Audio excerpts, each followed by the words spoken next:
Y'all, I have just had like a whopper of a day and I'm feeling all sentimental. So here's a story about how my life changed when I did not get the Hannah Montana soundtrack. This is the 2000 film Almost Famous, starring Kate Hudson, written and directed by Cameron Crowe. This is like his memoir.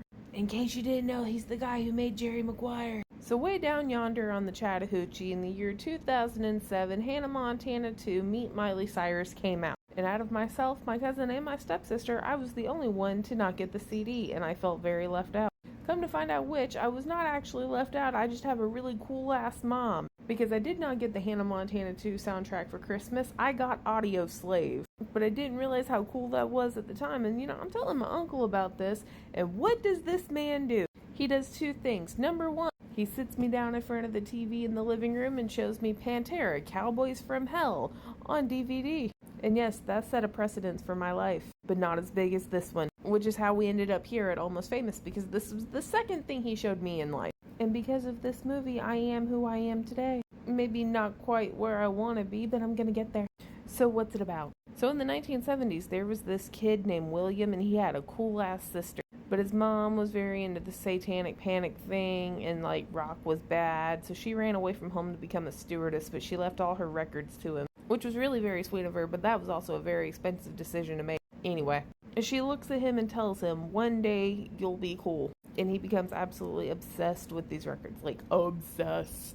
So he becomes like completely obsessed with all this music. He loves all of it, and he wants to be a rock journalist. So this guy named Lester from Cream Magazine tells him, if you want to be a writer, you need to go interview Black Sabbath at this concert. So William goes to the concert but can't get in for Black Sabbath, and then he meets a group of ladies. They're called Band-Aids, which is kind of a glorified groupie, honestly. But they're not groupies because they love the music, and they're not just sleeping with the musicians for funsies. Although sometimes they do sleep with them for funsies. Anyways, that's where he meets Kate Hudson. But when he still can't get in to interview Black Sabbath, he goes in with this band who had just arrived, who's kind of falling apart at the fucking seams, called Stillwater, who Jason Lee and Billy Crudup's in. You know, Jason Lee, son of Stan Lee, but also Banky from Chasing Amy, and Earl from My Name is Earl. So unfortunately, he doesn't get his interview with Black Sabbath, but he does get an interview with Stillwater. He sends it in, and the Rolling Stone calls him and offers him like this great big deal for an interview with them. So he gets to go on tour with Stillwater, like across the country at 15. And Penny is there. Except touring with the band apparently sucks, because they're always fighting.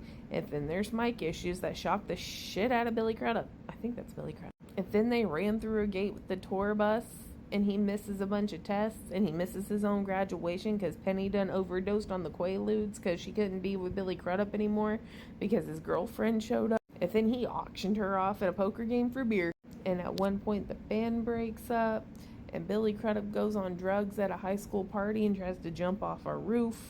Holy cow, I just went back to make sure that was in fact Billy Crudup, and I didn't realize how many big names were in this. We've got everybody from Polly Puree to Fariza.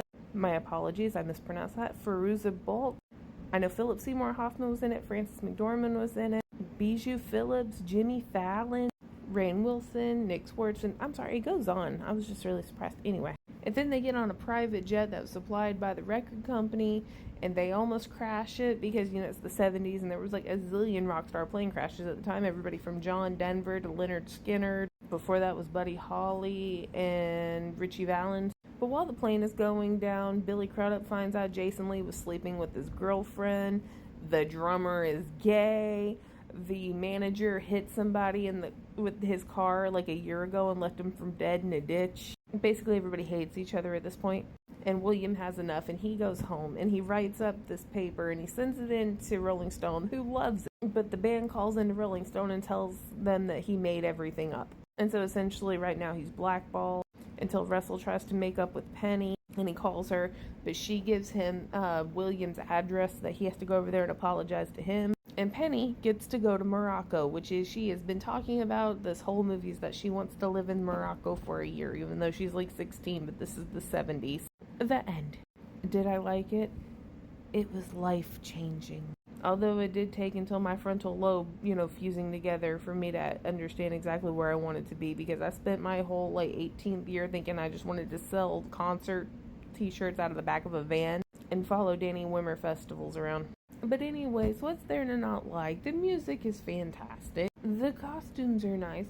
The story is good and mostly a true story. Like, if you like Daisy Jones and the Six, you could probably fuck with this. But honestly, I like this, but I didn't really like Daisy Jones and the Six. But I think across the divide, you'd probably like it. So anyways, this is a 10 out of 10 perfect film award for me. And hopefully one day, I'll be cool. So 10 out of 10. Okay, bye. Please stay. I wanna hear you play the small town blues.